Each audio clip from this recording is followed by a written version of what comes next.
I'm not much of a believer in the supernatural, nor did I ever think I would encounter it myself. I live in a small apartment where nothing really happens. It's a college town, so I mostly have college kids as neighbors. You would think having them as neighbors would be noisy, but they're either studying or sleeping. It's a good spot for me. I keep to myself and I don't make too much noise either. I'm the type of guy that likes simpler things in life. I'm not boring, I'm just quiet. My mom is always telling me I need a girlfriend or something to keep me company, as all my friends are online. She worries about me. I guess I can't be too mad since that's just what mothers do. As a way to appease her, I decided to get a dog from the pound.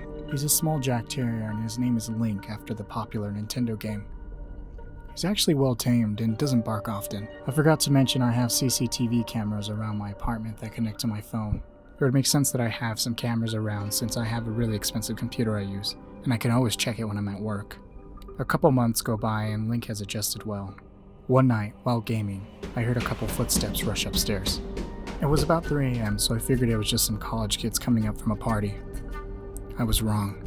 Apparently neighbors complained that there were screams and cackles with a loud bang coming from the apartment upstairs. Using my headphones, I didn't hear a thing.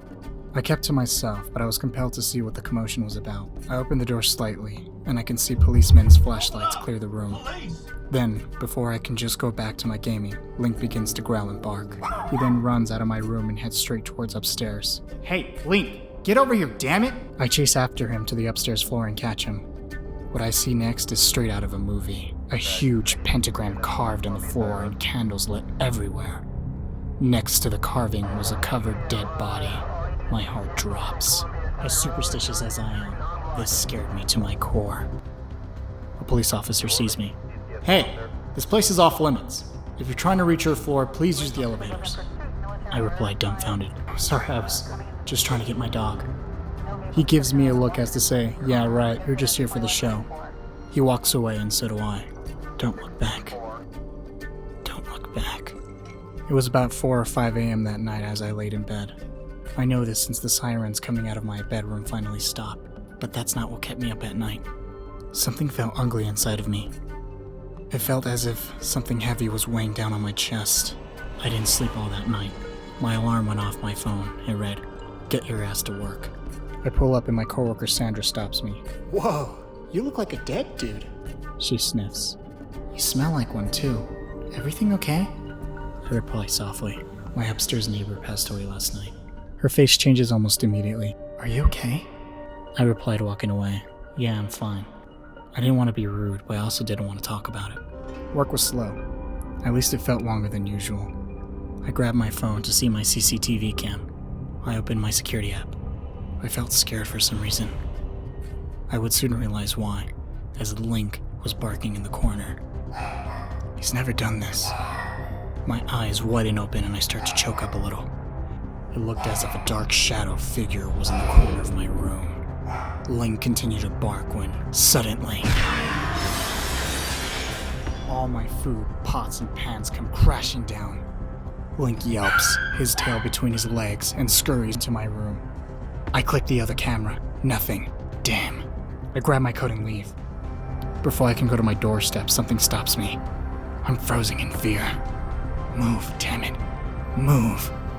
I force my muscles to move towards my door. When I open it, I see Link on the floor, hurt. All of my stuff trashed as if someone broke into my house. Who did this? I yelled. Why? Why are you doing this? Nothing.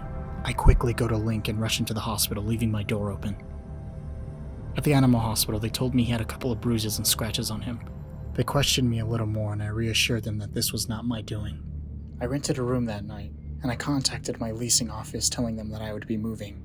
A couple months go by and I'm at work. I hear a TV report. It was all white noise to me until I heard it was my apartment complex. My heart sinks. The person who had rented my apartment was found dead. The body found was unrecognizable as it was torn apart.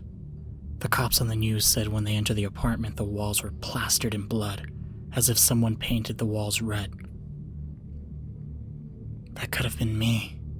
There wasn't a lot of detail since it was the news, so I looked it up online. One report actually had footage and a warning sign above it. Do I really want to see this? No, I need to see this. A video plays. The cops were actually holding back a lot of gory details. As the camera pans around the bloody red apartment walls, guts, and what looks to be an eyeball, and some brain matter splattered across the same walls. I couldn't believe what I was looking at. I felt sick to my stomach. Later on at night, Link jumps on my bed and lays his head on my chest. I pet him as he snuggles deeper. My eyes begin to feel heavy. I drift off to sleep.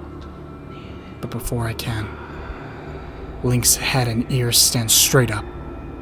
He gets up facing the corner of my room. His tail changes in an upward position. I sit up, turn on my lamp.